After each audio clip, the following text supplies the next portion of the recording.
पूरे देश में दिवाली की रौनक है। धरती रोशनी से जगमगा रही है।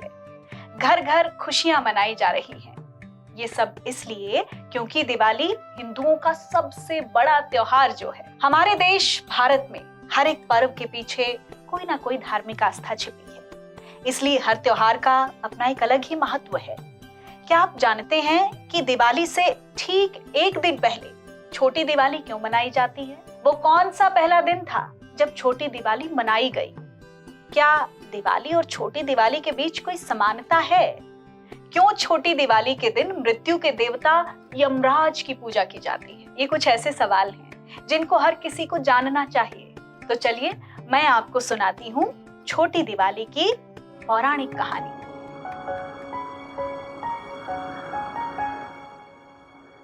बहुत पुरानी बात है। सदियों पहले रतिदेव नाम के एक राजा थे जो बहुत ही दयालु और दानवीर थे। राजा रति ने अपने जीवन में कभी कोई पाप नहीं किया था। राजा रति ने हमेशा पुण्य किया था। इसलिए उन्हें इस बात का भरोसा था कि मरने के बाद उन्हें स्वर्ग मिलेगा। लेकिन एक दिन उनके जीवन में एक अजीब घटना घटी। राजा के सामने अचानक दो यमदूत आकर खड़े हो गए। यमदूतों को अपने सामने देख राजा अचंभित हो गए और उन्होंने यमदूतों से उनके आने का कारण पूछा। यमदूतों ने राजा को बताया कि वो उन्हें नरक लोक ले जाने के लिए आए हैं। ये बात सुनकर राजा को बड़ा दुख हुआ। राजा ने यमदूतों से पूछा कि मैंने अपने जीवन में कभी कोई पाप नहीं किया, तो आप लोग मुझे नरक लोक क्यों ले जाना चाहते हो? राजा की बात सुनकर यमदूतों ने कहा, हे राजन, एक बार आपके द्वार से एक ब्राह्मण भूखा लौट गया था।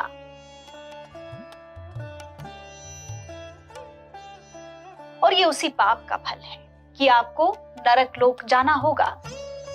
यमदूतों की बातें सुनकर राजा ने अपने पाप का प्रायश्चित करने के लिए उनसे 1 साल का समय मांगा।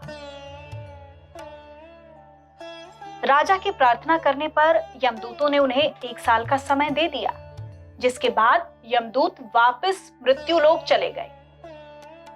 चिंता में डूबे राजा रतिदेव अपने पाप का प्रायश्चित करने के लिए ऋषियों के पास जा पहुंचे।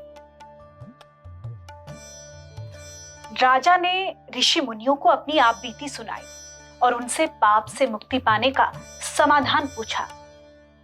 ऋषियों ने उन्हें बताया कि कार्तिक मास में कृष्ण पक्ष की चतुर्दशी का व्रत करें और उस दिन ब्राह्मणों को भोजन करवाएं। राजा ने ठीक वैसा ही किया। कार्तिक मास में कृष्ण पक्ष की चतुर्दशी के दिन राजा ने विधि विधान से ब्राह्मणों को भोजन करवाया और उन्हें दक्षिणा देकर विदा किया। ऐसा करने से राजा रतिदेव पाप से मुक्त हो गए। कहते हैं कि जब उनकी मृत्यु हुई तो उन्हें विष्णु लोक की प्राप्ति हुई। मान्यता ये भी है कि इस घटना के बाद से ही लोगों में कार्तिक चतुर्दशी को लेकर आस्था जगी और इसे एक पर्व के रूप में मनाया जाने लगा। पाप और नर्क से मुक्ति पाने के लिए कार्तिक चतुर्दशी के दिन व्रत करने और दीप जलाने की परंपरा बस तभी से शुरू हो गई और सदियों से इसे यूं ही दिवाली से ठीक एक दिन पहले कार्तिक चतुर्दशी को छोटी दिवाली के रूप में लोग मनाते हैं। अब आप समझ गए होंगे कि छोटी दिवाली कब से और क्यों मनाई जाती है।